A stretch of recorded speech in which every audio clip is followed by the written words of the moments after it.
linking with mental health, and mental health both in the community as well as in the school.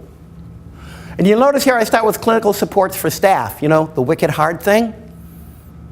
Sometimes just being able to take all the PC language out and sit with someone and say, here's what I'm feeling, here's where I'm frustrated, here's where I think we're going and it's scaring me, and how are we going to get there? And to do that in a way that's not part of my evaluation, to do that in a way that's not going to impact my professional standing, to do that in a way that is constructive. Let's get that out so we can figure out where to go. It can be extraordinarily helpful. As well as ongoing support. You know, I worked with this kid. I picked him up in middle school, and he was with me in high school. And he came in one morning and just told me to F off. And I knew him pretty well, and I was a little ego involved with him because he was really doing pretty well. And you can't say that, you know, in school. And I said, well, that's inappropriate, but I understand you might have a bad day. Why don't we hit the reset button and try it again? He said, I'm not hitting the effing reset button. Go F yourself. So, well, I guess we're not hitting the reset button now, are we? So I said, come with me. We're going to go to the next room. We're going to work this out. I'm not effing going anywhere. So I look at the rest of the students in the class and said, would you mind going next door? And they were like, we're out of here. They were gone. They couldn't get out fast enough. And we sat there. He didn't say anything. I didn't say anything. After about 10 minutes, he said, I'm really sorry, Joe. I'm sorry. In fact, I still see this student on occasion. He works in a gas station where I drop by once in a while to say hi.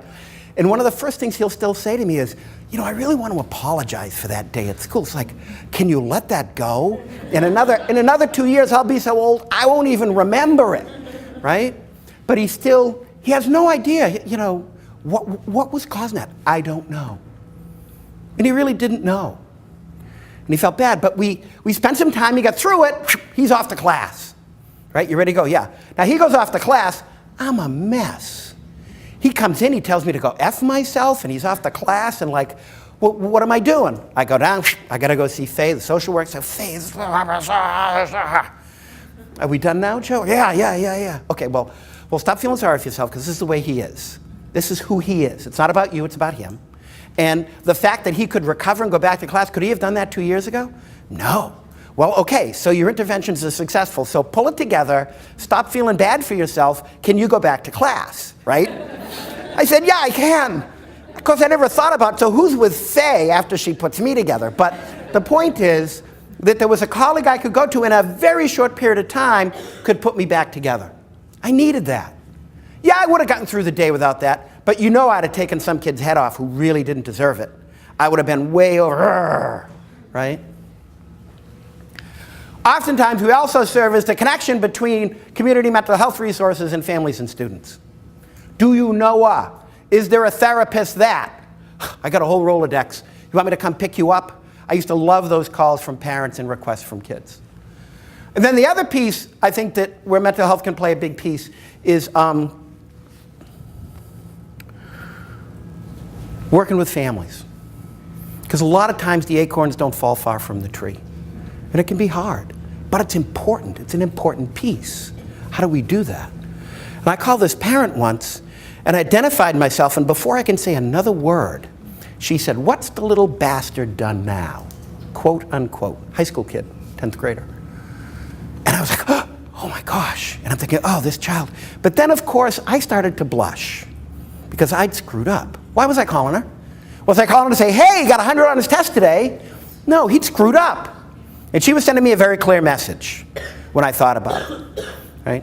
And in discussion with colleagues, it was, this is a student who we're going to have some crisis with.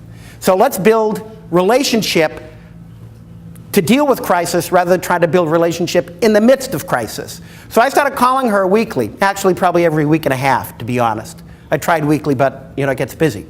And I was telling her the good, the bad, and the ugly. Here's what he did well. Here's what we're working on. Here's where he struggled. But overall, he's doing great. I don't think she ever said that to him. I hear you doing great. But I didn't care. She heard it. I will also tell you that every time I called, she got to recognize my voice, and she would use that same greeting.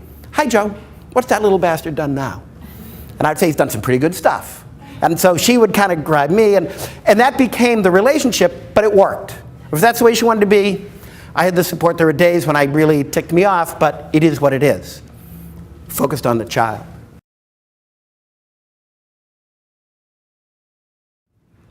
Academic instruction, and the research on this for the last 10 years continues to accelerate to emphasize something that I think every educator knows.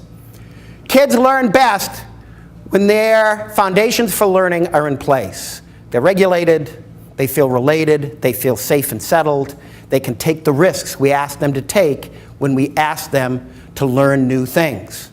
We're going to do regrouping today. That means that's a euphemism in teaching for, you're going to make a lot of mistakes today, but it's okay because we're just learning. Right? How do we get kids ready to be able to take those risks, to be able to do that learning? Safe and predictable environments. Safety is about structure. It's about consistency. It's about clear and uniformly enforced boundaries. Safety. And if you're a teacher, you could probably list another 100. But safety is about that predictability, that structure, those boundaries.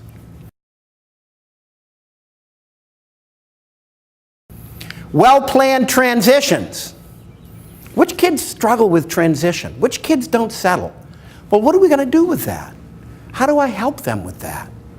Do we count down? Do we sing the transition song? Those are elementary. You know, in middle school, do we release him before everyone else, or do we release him after everyone else? Like, how are we going to do this? Can someone be walking in the hallway with you? What are the different ways to help plan and make those transitions? And then helping children begin to connect feeling to behavior. And in that, beginning to understand intent of behavior, and maybe begin to learn to be able to utilize other things to actually achieve their intent, instead of randomly looking to do it. And if that sounds like teaching children social skills, that's exactly what I'm suggesting. Let me ask you a question for those of you that are in schools, or even those that know schools. You know, schools are very good about, my math curriculum is this, my English language arts curriculum is this, my writing curriculum is this, my social studies curriculum is this, my science curriculum is this. And then I ask schools, what's your social skills curriculum? And you get a stare. You know, if we taught kids math every other week for 20 minutes, I'd still be working on my multiplication tables. Kids don't have the social skills. We need to explicitly teach them. It needs to be woven into the school. It's part of what we do. And if you think about community, if we have a social skills curriculum, now we have common language. You know, if you take social thinking, expected, unexpected. Johnny, that behavior was really unexpected. Are there some expected behaviors that you might have that would better fit that situation? Right? Whatever that might be, now we have a uniform language that we speak with each other around social skill development. Islands of competence, it makes a huge difference. I worked with a high school kid who came to us as a 10th grader. And he had reading and math skills in that 3rd to 4th grade range. In Massachusetts, you have to take a high stakes test to graduate. There's no way he was going to pass that test. Ain't happening. And we worked to create for him a schedule in high school. You know, talk about weaving trauma sensitive into the school. Worked with the assistant principal to get him a schedule that academic, auto shop. And it was really oil change, brake job auto shop, not a real auto shop. 2 more academics, lunch, supported study, 1 more academic home. And the schedules rotated, but only in pairs, so everything could work. And it was working for him. And he came one day and he said, I want to change my neighbor's camshaft in the auto shop. It's like, well, you know, the teacher doesn't know how to do that. The teacher was a retreaded ELA teacher, English Language Arts teacher, so camshaft? What's a camshaft? I had to explain to the teacher what a camshaft was. Kid said, no, get me the book. I'll read the Chilton's manual and I'll fix the camshaft. And we're going, but you can't read the manual. It's written at a 7th, 8th grade level. So we're freaking out because his schedule's working. We don't want him to blow out of the auto shop with failure on the repair. We don't. He's persistent. We get him the manual. He brings the car in. 4 or 5 weeks later, car's back together. He turns the key. It starts up. Notice I didn't say it was fixed, because we didn't know, but we got it back to the neighbor as quick as we could, right? And we were done. And his words to me at the end of that was, you know, Joe, this reading shit ain't half bad, quote, unquote. Because now he was reading for something he wanted, right? And what he had done when he was reading this, he came across a lot of words he didn't know. He created a card file, like a recipe box card file, with all the words he didn't know and their definition. He was expanding his vocabulary on his own. And the only time we helped him was when he got to a word that went to another word in the dictionary, and that word sent him back to that word, so he was in this infinite do loop on the words. And we would tell him, well, this is basically what it means. He'd write it down. And he came to me one day and he said, Joe, I got a real problem with my words. He had now 2 boxes of words. He goes, the M's are wicked long.